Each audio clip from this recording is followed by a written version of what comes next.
In response to the many Black lives lost to police killings and hate crimes in the middle of the COVID-19 pandemic, we're seeing a revival of the Black Lives Matter movement. Everyone has a role to play in this movement, but we're seeing that a lot of the marches and peaceful protests are being driven by your youth. Today, I have a conversation with a friend and community leader, Devon Lewis-Buchanan. Devon holds a master's in social work, and he's the founder and CEO of Inspire Youth Services. We discuss Devon's personal experiences with police as a youth, as well as his impact as a social worker and youth mentor amidst all the racial injustice being faced by Black people across the nation. Hey, Devon. Hey, good morning. Good morning. I just want to thank you for having this conversation with me today. In the middle of all the racial upheaval, the recent police killings. I'm really interested in getting your perspective as a social worker, as someone who runs a nonprofit, Inspire Youth, working with young people, mentoring young people. And, as a Black man, and you're a bigger Black man, you used to be a football player, you have the dread, so you fit all these quote unquote stereotypes, and they would like to easily label you as, the thug or whatever, when in reality, you are a role model, you are articulate, you're a law-abiding citizen, and you just want to be, someone great and don't want to be limited by your Blackness. So in light of everything that's going on, we can start by talking about your personal experience with police or that of friends or family that you have, any kind of stories that you may want to share. Yeah, so it's interesting. As a child, I remember when I was growing up in New York, and being a young kid in New York, like when you see police, there's usually like on the street. So you always kind of have interactions where you're like, it could be on the street with the cop and everything. And I wanted to be a police officer. I was like 4 years old. Everybody that knew me, my family was like, oh, he want to grow up to be a cop. I wanted to be NYPD and all these different things. And then we moved to Florida. And I remember I had an experience when I was 5 years old, was at Disney World. First time going to Disney World. Was with my mom. Supposed to be the happiest day of every 5-year-old. And I still remember this memory, and it's layered, right? So we're at Disney World. I was about 5 years old at the time. I don't think we had relocated all the way to Florida yet, but we were visiting family.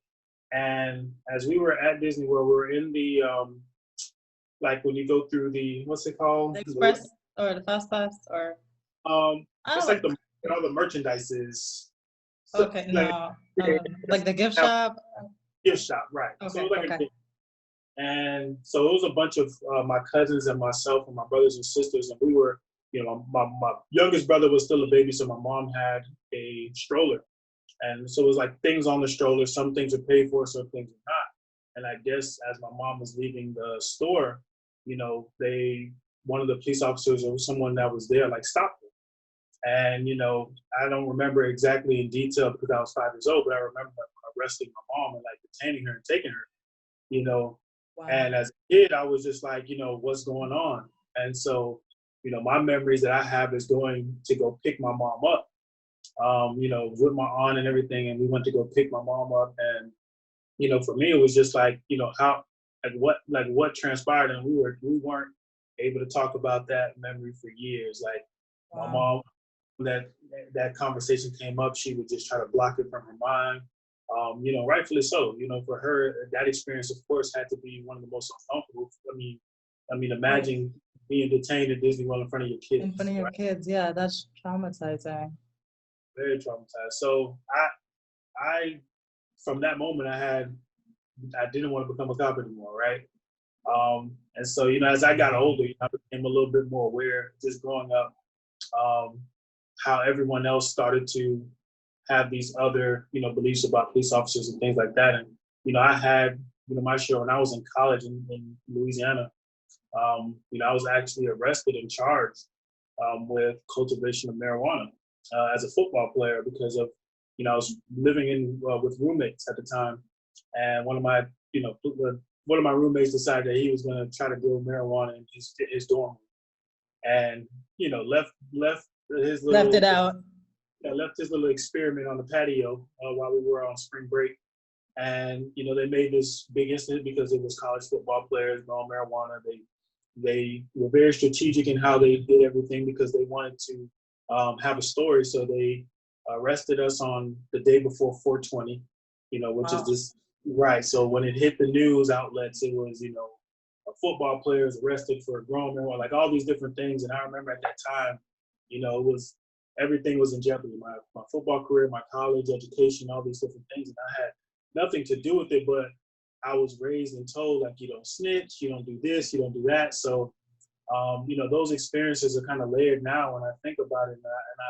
And I always have that memory, the first memory that I have, that negative experience. And that's always kind of, led. And I've tried to do everything possible, of course, as a Black male to make sure avoid those interactions. Do things the right way so you don't have to have them. Right. And but sometimes whatever you do, even when you do it the right way, you still end up in trouble. Right. Just for being Black. Right. It raises anxiety when you're driving in the car and you see a cop car. You never pass a cop car. You know what I mean? You just slow down. You get in a lane where where you don't have to be in a position where you can say, pull over, and then now we're gonna start this process of, asking you questions or stuff like I don't want to go through that process. So it's it's always in that sense of anxiety, and I try to avoid as much as possible interactions. But then I now work in a field where I have interactions with police officers, and it's very different when I'm in my role, when I'm in my acting role, when I'm in my profession. Seem different. Oh wow, we know you from the community, but if I'm just running the Publix and I just have on sweatpants and a t-shirt, nobody knows. You fit the description. Oh, exactly. I got tattoos. I have locks. Like I have a beard. I'm 6'3". Like all these different things can work against me in just that moment. So I'm always aware of that, and I feel like also you have to wear this mask, or you have to present, to make people comfortable. So I've been talking about that. It's like it's almost in our DNA at this point. We've just been we know what to do. And not everyone, but if you are in these spaces regularly, you know that you have to behave a certain way, dress a certain way, talk a certain way in order to fit in and make them feel comfortable so you can grow in that space, or survive in that space, or thrive in that space, whatever the case may be. And it's that that can be exhausting. Absolutely. Overcompensating a lot, right? So trying to do all these different things to make people realize that you're a good person, right? So people speak to your character, but it's one of those things also. It's just it's exhausting, like you said. And we shouldn't have to do that. No, I agree. And you said a few things. I feel like we have to at times pacify our emotions, and it is tiring. How else do you handle like the emotional turmoil that's going on, especially right now? There's so much in the media. People are really pushing for change, and we're starting to see some change on the surface level, if you will. People are pulling down statues.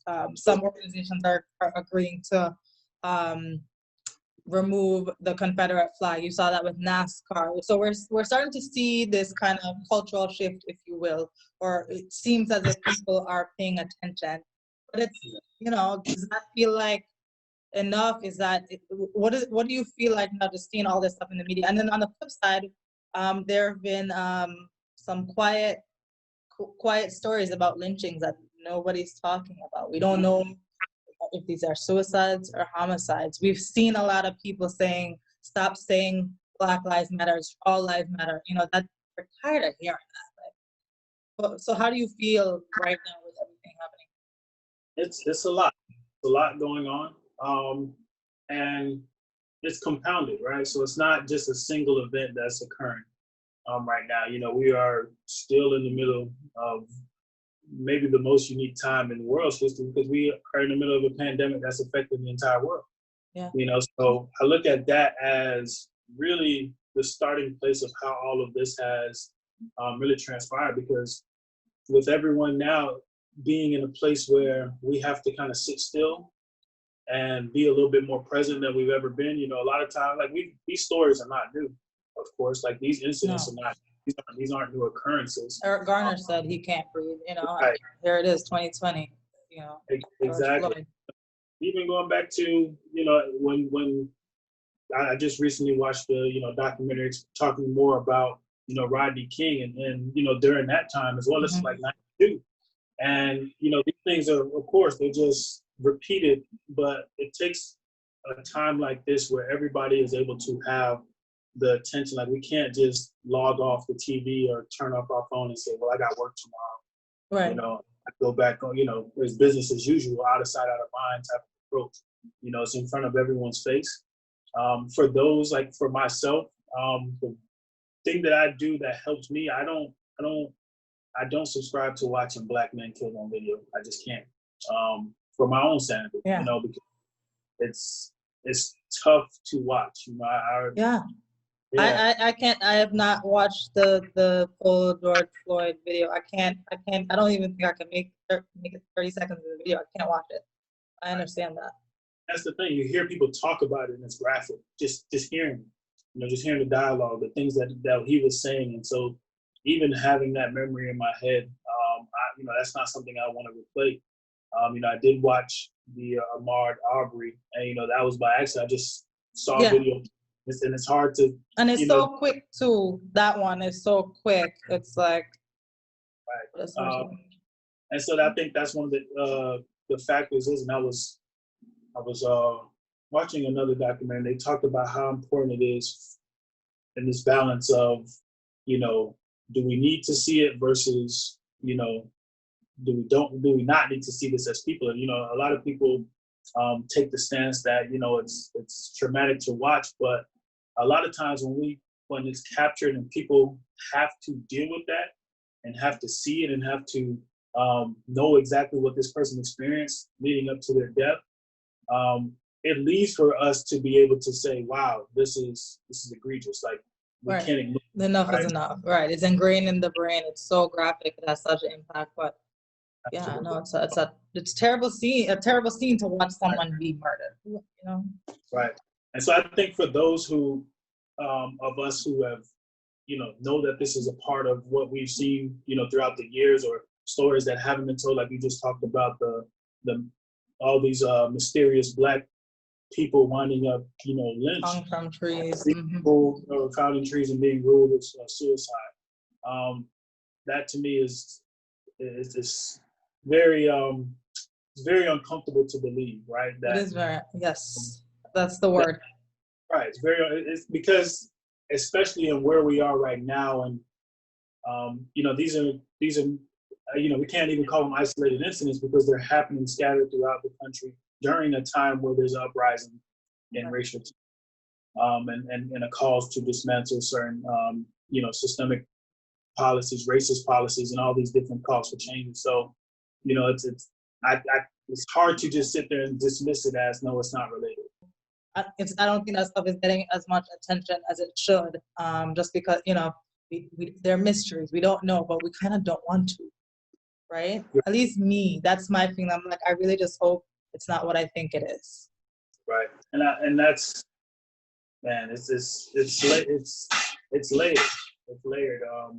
You know, I hear the story, and it's because it comes at us every day, and I can't find a day where there hasn't been a news story or something that has been brought up that adds and compounds to what we're all experiencing, right? It would be different if there was like a week goes by and there was nothing else to talk about. Right. But it just seems another week there's someone else, you know, the young man in Atlanta, Georgia, right? So we're sitting here trying to process something that to us it doesn't make sense. We're upset about it, we're angry about it, and then right in front of our faces it's happened again, right? And so how can you be able to process something and try You're still processing the previous tragedy? You know, and I mean, some people are still haven't gotten past, you know, seeing, you know, Mike Brown and Eric Gardner. So, you know, these are things that, of course, they're still happening right now in front of our faces, and it feels like an insult. In a sense, like you just feel like, you know, now it's blatant. Like it can't be hidden. Everyone's paying attention, and it's still happening. You know, kids are out there protesting. People are out there protesting, and they're, you know, being met with brutal force. you Yeah, know, and that's a whole other thing, that we have the right to exercise our freedom of speech and to fight for what's right in this country, and they are trying to silence us and using violence in doing so. The police are supposed to protect us. You have peaceful protesters that are being attacked, and then they're labeling it or trying to reframe the story and say, no, these are bad people. These are rioters and looters. They're not peaceful, and you know, people can tell their own versions of the story. But, I want to know what, we're already talking about on a personal level that is exhausting, but having to do the work with youth and inner city youth, yeah, how do you talk to these young people? Because so not only do you have your own personal burden, but then you have to be a leader in your community and you have to take that weight for these kids. How are you helping these kids through this? And what are you hearing from them? How do they feel in this moment?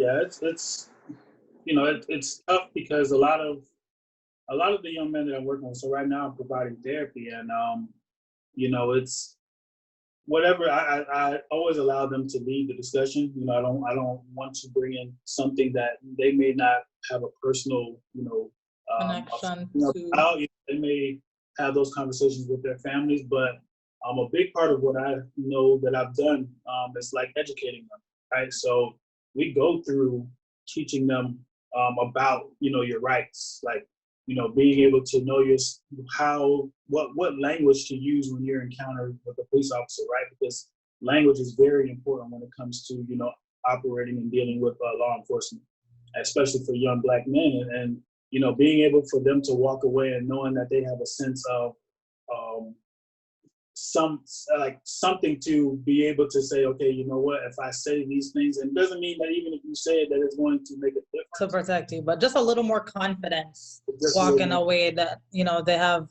some kind of shield.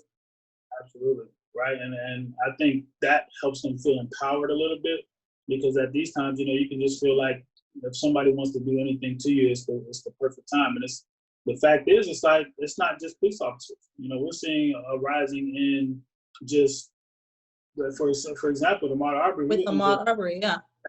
The Trayvon Martin is still in the back of our minds when the young kids leave the house and they're out just being kids, and so it's compounded with making it. I mean, let's just be real. We see all these Karens, as we call them in the media, just attacking Black men and women verbally, just being crazy out there and racist. Like, so it's not even just. I mean, obviously, losing a life in this process is worse than anything else. But like, to have to go out and even face verbal assaults is just, why should I have to deal with that? Right. Yeah, so it's exhausting. But I think the one thing about the young people right now, they are the energy that is on the front line. And there's a quote by Huey P. Newton. He says the youth always inherit the revolution, right? So when I look at those videos of these kids and they're protesting and them going out there and organizing, it takes a certain amount of energy to go out there and put that on the front lines, to be out there to be able to gather others, to be able to have everybody on the same page. And as you look at it, those are our future generations, the ones that we look at them like, oh, they're just always on their phones, they're always on that, but they have used those advantages of technology. They have used all those different approaches to be able to make sure that their voices are being heard. Because for many of us, we have now established ourselves in a role that sometimes for us it can be a little bit confusing. Like, am I doing enough? What am I? I think, and that's, how am I contributing to this movement? How am I making a difference and making change outside of my bubble and every day? Absolutely. And it's a struggle. It's a struggle for many people, because they're looking at it like, well, our imagery, when we think of like the civil rights movement, we saw people marching. This is what was taught to us. And I was even told that they even put these things in black and white imagery when there was color imagery available during those times, but they wanted to make it seem like it was so long ago. But this stuff is still a generation behind, right? So when we think about our roles and where we are, like I was I was invited to talk about healing from the aspect of the community during this time. And, for me, it was just unique that in this space right now, I could try to think back to that time when all of that civil rights uprising was happening, and, how many therapists that were available that were Black, that were people of color that were able to provide that space to be able to process what was going on, lynchings, the murder of Emmett Till, all these different things that were happening at that time. And, where were Black people able to just come collectively to heal? Like, were they able to just pick up the phone and say, hey, I have a directory to, Black therapists? And, I think people used the church back then. I don't think, it wasn't more a medical space or, where they could get that psychological help and healing. But, I'm glad you brought that up, because I did want to touch on that. And particularly, there was that story recently in Wellington of the young girls being told they're in their neighborhood, walking in their neighborhood, or they were on a golf cart, and then later walking, and there's a white male telling them that they don't belong in the neighborhood, they need to leave. They live in this neighborhood, but because they're Black, he presumes, young Black kids in Wellington don't belong there. And that kind of messaging, young Black people often having to hear, you don't belong here, you can't grow or thrive in this space, you won't succeed doing that. How do we kind of reframe, rethink, rebuild? What do we tell our young people so they can know that, they are in fact limitless and can achieve anything that they want to? How do we start that healing process for them? Because they are hearing often, no, you can't, Right. You don't belong. Right. Cool. So I am a big fan of being able to speak life into kids, right? Because I like to believe that there are too many examples, and it doesn't have to be Oprah, and it doesn't have to be a basketball player, that they can see people that are around them. If you get them around the right people, that they can see imagery in themselves where they can say, hey, I may not have known, because again, I being a therapist was nothing ever in my mind, growing up, because one, I didn't see. It was football, right? That was the vision. I was a football player. If I wanted to do something, I could see that on TV. I could see that, and I can see that imagery. But now we have, just so many people in West Palm Beach in itself, but across the country, there's so many, Black progressive, people that are doing amazing work. And to be able to let them know that is also, their birthright too. Like, you can be successful, you can be, all these different things. And, when people tell you, especially, when it comes from this racial tension, like, oh, you don't belong here, you're not supposed to be here, understand that they could tell you one thing, but at the same time, that's coming from their space of insecurity, that they know that they don't belong, right? There's a documentary out there, and I encourage everyone to watch it. It's called Alt-Right, and it's on Netflix. Alt-Right? Yeah, Alt-Right. And, I think a lot of times we focus so much on things that speak to us, right? So I know there's like now Netflix has made a catalog of all the, Black Lives Matter to really educate people. But I think the one thing that we haven't done is educated on what are they doing? You know what I mean? Because we know what we're fighting for, but we don't really know what we're fighting against. Right. So we don't know their beliefs. They have enough platforms to be able to try to educate people, but we don't know their beliefs. And in that documentary, they follow, someone who was who coined the phrase alt-right, which is alternative rights, who believes in, white supremacy or, the white race, and or the white nationalism. Right, white nationalism, right? And so when you listen to, their perspective, and they have, the person, there's another gentleman on there, a Black gentleman, who was like opposed to them, and they're like, in the documentary, they're kind of going both sides, and they're showing both sides of it. But for me, it made me able to have a better understanding of what it is that we're fighting against, right? Because these are people who aren't with Confederate flags and just marching around. Sometimes they're in a suit, they work at the bank. Yep. You're standing right next to them and you wouldn't know. I mean, you could be with them in Publix and you wouldn't have an idea. Yeah, all these different things are ways for us, because again, imagery is important. The same way that they imagine what we look like, in the same way that we imagine what if someone who is racist or perpetuating these things. But sometimes these are people in a position of power, and these are people who are running for state senate and things like that, and they have these beliefs. And so I think it's very important for us to know a little bit more about what it is that we are, the opposition that we're fighting, what their beliefs are. Because again, it's one thing to just be a bigot and to just be, racist, or someone in your face just being, hey, calling you, the N-word or whatever. But it's another thing to be fighting to maintain that systemic racism, right? Yeah. Yes. Yeah. I think that's important for our kids to be educated on that side of it, right? Because it's one thing to just someone your name, but it's another thing to understand why these systems are upheld for so long. And but that's a tall order, because they have to be dealing with their own emotional healing, and then understanding everything that's going around, happening around them, and why it's not just a cultural racism as far as, maybe personal interactions, but why the system is, it feels like oftentimes it's fighting against them and their growth. That's a lot. That's a lot. Which is why we're thankful for people like you doing that work. Right.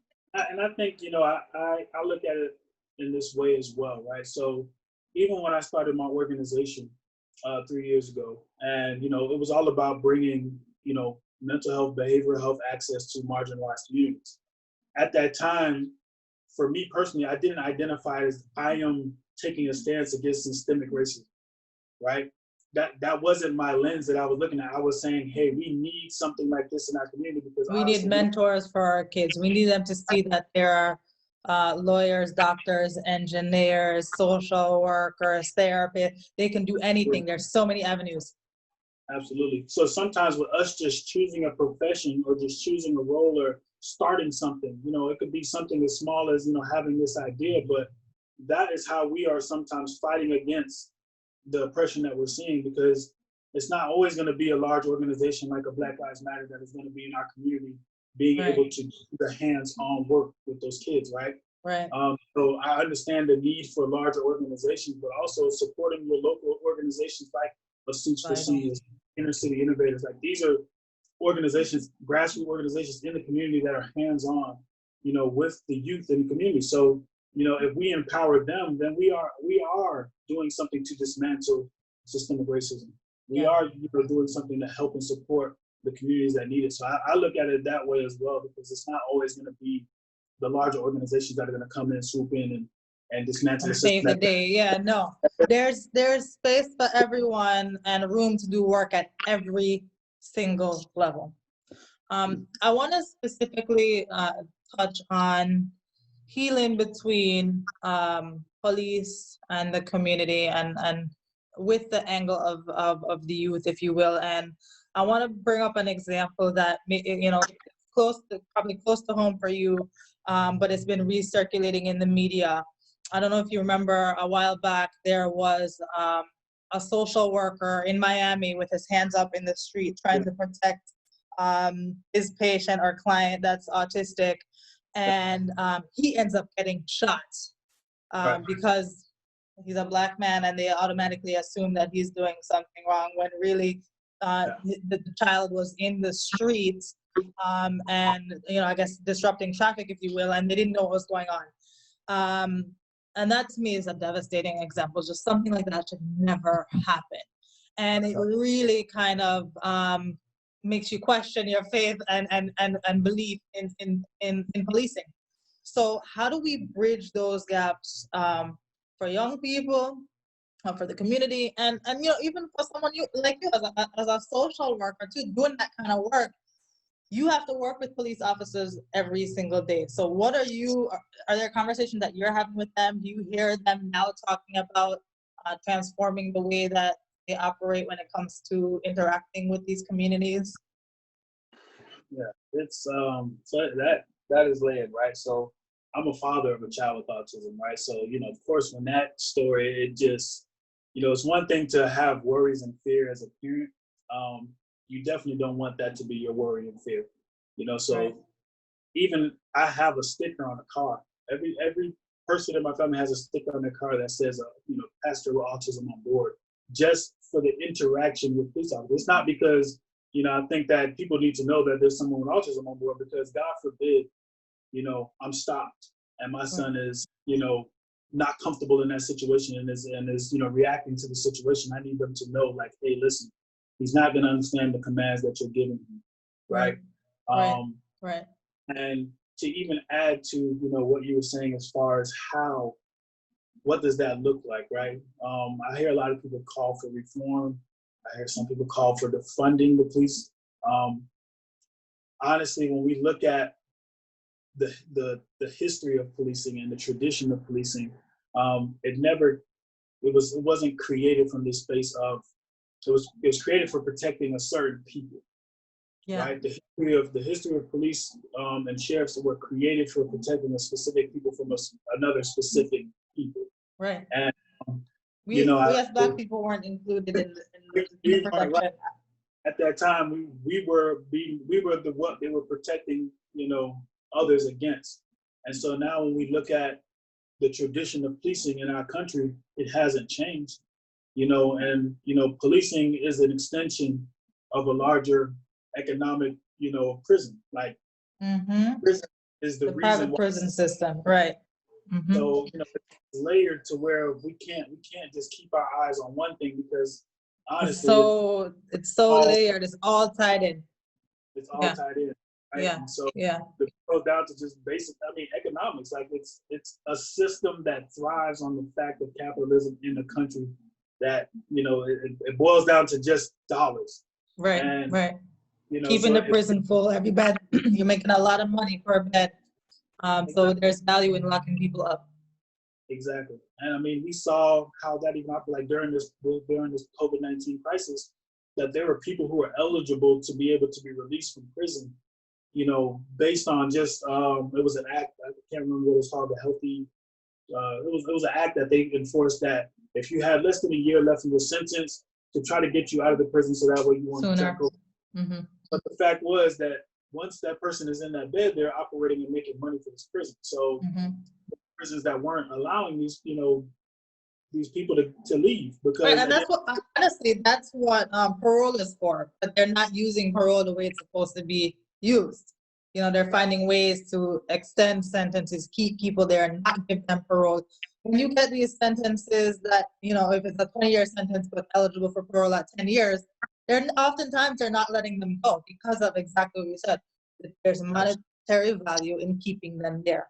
And they're not doing enough rehabilitation while they're in prison, or teaching them enough skills to come back and succeed as, a regular civilian in everyday life. So there's so many layers to it. Right, absolutely. And I think, there's, of course, Trump just signed an executive order, which was calling for more social workers to work in law enforcement agencies, which I don't agree with. No. Interesting, because I've heard that. I've heard recently there's been discussion as, maybe one thing that police officers should be trained in is social work.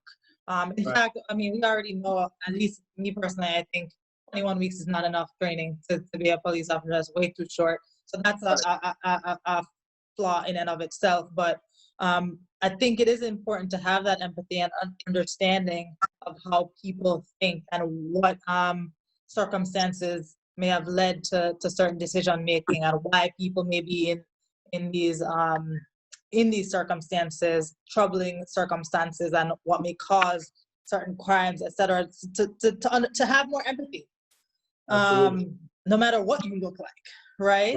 So I feel like I can understand, but that's an interesting perspective. Tell me why you don't think. So the thing is that social work is also a system itself, and it has done the same, it has upheld the same racist traditions in a sense. It starts from a space where it has been, complicit in the same things, right? We see working child welfare. I've seen the disproportionate, rates of children coming into the system of color, because based on how we see and how it presents to those who are, in a higher up position. But again, this comes from a lens of these racist policies. And so to be able to just compound and say, hey, let's just put them together because social work does this, police officers do this, if we marry them together, but at the same time, we still have to dismantle this system as well. This system still exists in social work as well. They don't recognize that there are issues within that space and those teachings there. So, okay, that's interesting. That's interesting. And so, I think just compounding them together to say, hey, you guys can work together. There's different cultures in both, right? So yes, there's value in social workers being able to, work with police officers and do certain things, but to just attach them together as if they're the same thing. It's not, but I also look at it as that every system, education system is having to do the same thing because they have been complicit as well. Every system that housing, every system that affects, any has upheld these same, racist policies, they need to be able to put themselves on the front line as well, because although they're not, on camera, and I think that's the thing, it's like when it's seen, when it's visible, we like to look at it and say, okay, wow, we can see that this is wrong. But at the same time, there are a lot of things that happen behind closed doors that are just as worse. They may not end in the brutalization of bodies, but at the same time, it has held us back further because there's so much red tape that we have to climb through, when it comes to when you enter into one of those systems. And a lot of these systems, once you're in one, you're going to touch others, right? So when you talk about the prison, the school to prison pipeline, that exists for a reason, right? And it's been working and operating perfectly to design because it continues to happen. And so it leads to police as being in schools rather than social workers, because they can justify it based on, created data in a sense. So I was having a conversation recently on these topics, and I said to me, if I had to choose two things to start working on immediately, it would be education and then the criminal justice reform for exactly what you just said, the school to prison pipeline. It just should not happen, right? But there are so many things in between. I mean, it's all connected as we've been discussing.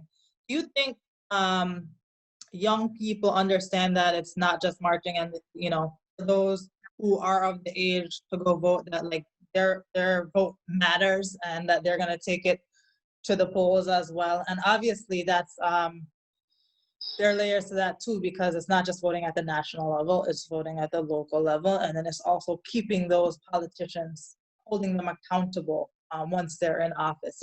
That work never stops either. And that's just a part of it, that's just on the policy level, but everyone within each system needs to be doing the work every day. Right. Yeah, I hope that all of this leads to, more young, more Black, more people of color going to the polls and being able to realize that that's where we can really, show our power. What we're doing right now is a necessary process.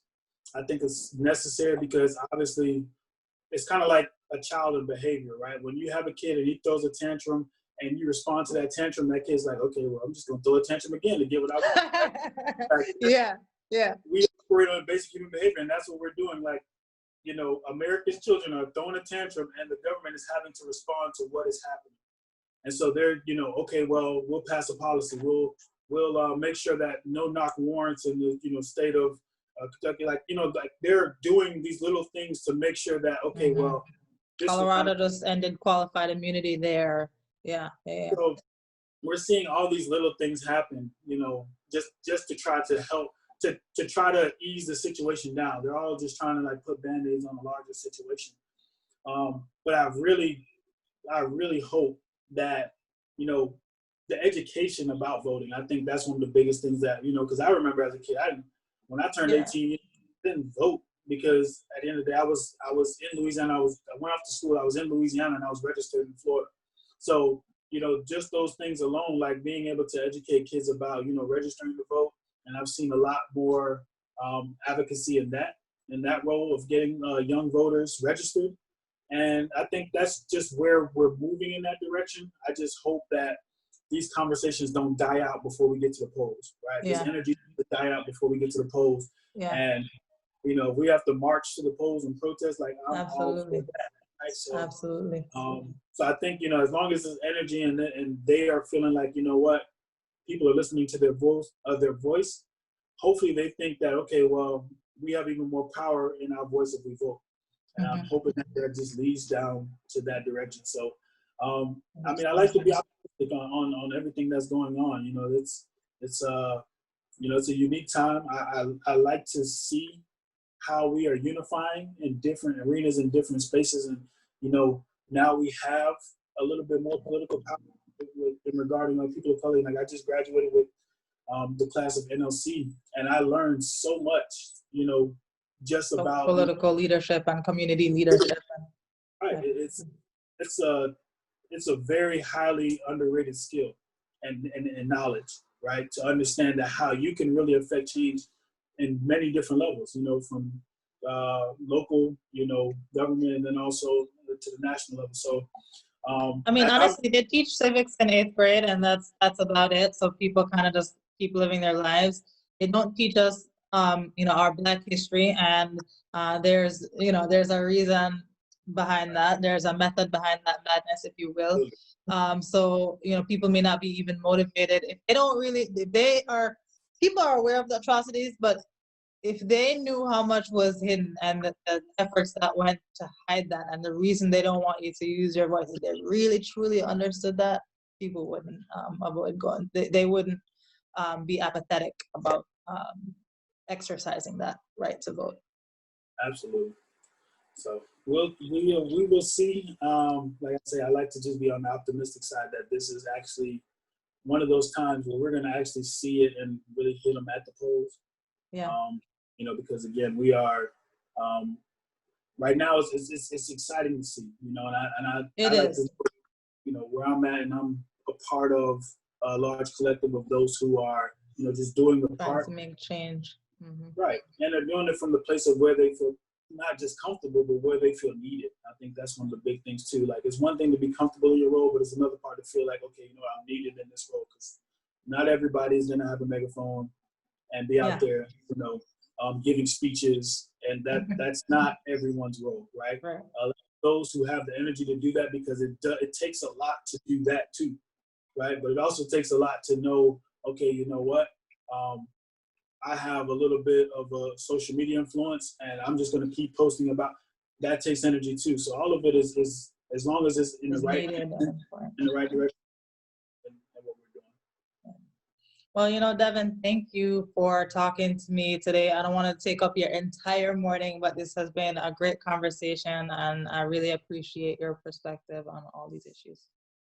I appreciate you for having me. This was a great conversation. Needed conversation, and I think as more as we talk about it, it helps in that process of being able to heal a little bit more in sense of what's going on. Because one, we have to try to accept the fact that things are changing at the pace of whether we're comfortable with that pace or not. We just ultimately have to accept the fact that things are changing, and we have to be, aware of that. It's going to be a new normal. We talked about that.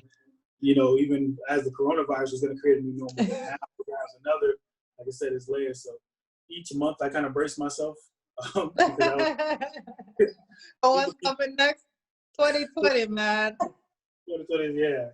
People keep telling me to anticipate the zombies, so I don't know what's next. Hopefully not. Yeah. So we'll see. All right. All right.